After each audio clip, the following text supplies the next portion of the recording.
Pour sa nouvelle saison de Top Chef, la chaîne M6 s'est associée avec le guide Michelin pour que le gagnant puisse décrocher une étoile dès la fin du concours. Mais cette nouveauté ne plaît pas à tout le monde, notamment à Laurent Mariotte, le présentateur de Petits plats en équilibre sur TF1. Dévoilé en avant-première en janvier dernier à une poignée de journalistes, la nouvelle saison de Top Chef sera marquée par une nouveauté de taille.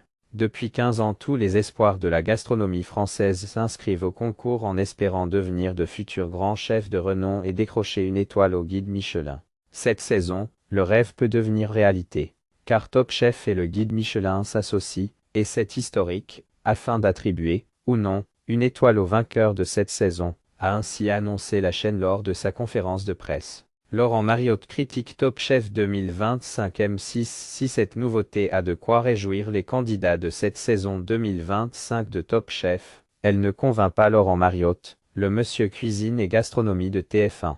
Invité il y a quelques jours de C'est médiatique sur France 5, l'animateur de TF1 a ainsi balancé le fond de sa pensée sur cette collaboration inédite entre Top Chef et le guide Michelin.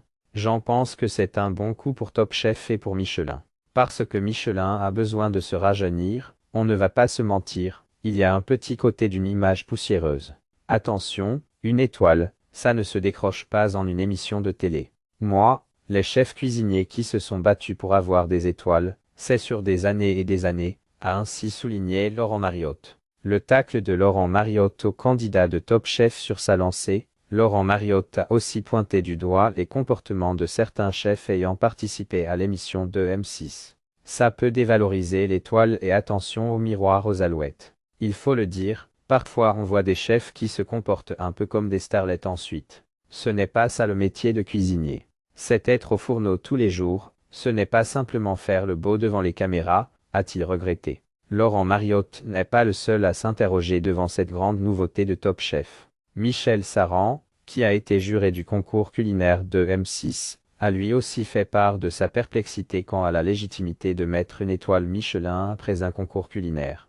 Pour obtenir l'étoile, on nous disait qu'on était jugé sur la régularité, l'identité du chef, la qualité du produit, les techniques. Mais aujourd'hui, c'est devenu la Starac. Je ne comprends pas comment les inspecteurs peuvent se baser sur Top Chef pour affirmer qu'un candidat mérite une étoile. Une telle récompense se décide aussi au niveau des produits utilisés, par exemple. Or, sur le tournage, ils sont de bonne qualité, sans être exceptionnels pour autant. Je ne comprends pas la logique, a-t-il dénoncé dans Marianne en janvier dernier.